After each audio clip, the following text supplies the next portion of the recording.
We're here at Urban Gallery in Toronto, and we have two artists showcasing for the month of October.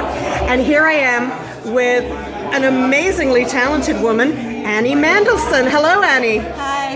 Hi. Can you tell me, you do a lot of, I guess it would be, was it soft sculpture or woven art, and a lot of mixed media. Can you explain your work? Yes. I come from a tradition of, let's say, mixed media, where you're not a painter specifically or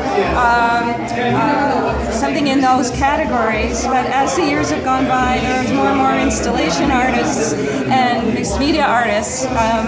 And my training in Montreal in art school way back a long time ago in the 70s, I had really wonderful professors and teachers who were mixed media artists, and because I like to make things with lots of materials.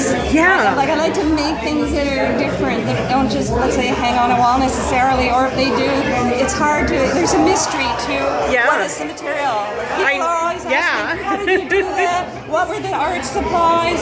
What, there's a mystery to Yeah, and what inspired? I mean, the piece behind you is stunning, and you look at it, and you suddenly see there's messages in there. Can you walk me through this piece behind you? Well, yes, there's, I was reading a poetry book, and one of the lines in a poem was, "I'm haunted by this story." Ooh. And I love that line, and that sort of led to the whole idea of doing something from that particular poem that I like. And it was based in the Southwest. Yes. Where I had spent a lot of time. Oh, lovely. And so I worked on this piece in California and San Diego, but it is a kind of a New Mexico piece. Yeah, I love that. I love all the words in here. And if you look really close, you can find little messages here. Oh, look here. Yeah, there's definitely some mystery in it, that these are the four stanzas of the poem. This is fantastic. This is wood, this is Yep. plywood. Yep. Here's plywood, and this is lacquer on plywood, but then after that it's all stucco, all the way on the plywood, all the way to the end. This is the only part of the wood that you're actually going to see here. And this is a stucco, which is like a marshmallow. Yep. But then it hardens. So I did most of them, or all of this carving with a penknife. Oh my gosh. While it was drying. Yep. And then it dries, and then you can paint it. This is fabulous. It's lacquer. Now, this piece along here, it looks very native Canadian influence, or actually Japanese. Can you tell me about this? Yes.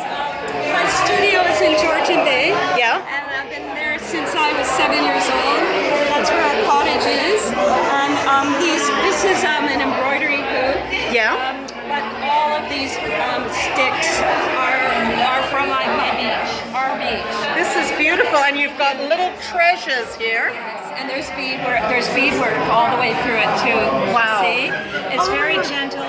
And right now you're seeing it with a lot of shadow, but if it were, let's say, on another wall, you would just see the sticks float. And I call it rustic zen. Oh, lovely. It's rustic. Yep. But I didn't want to write that because it'd be too hokey. But most people get it.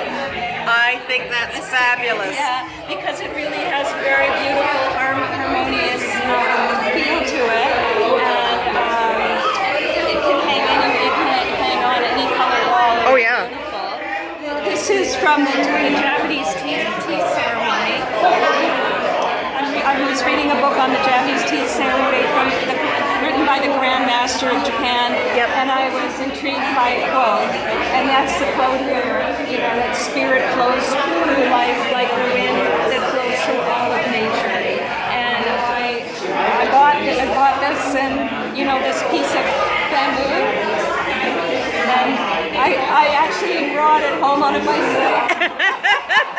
I had one hand on the That's awesome. on the handlebar, and one hand holding this big long, thinking one of these days I'm going to do something with it, and it's Wonderful.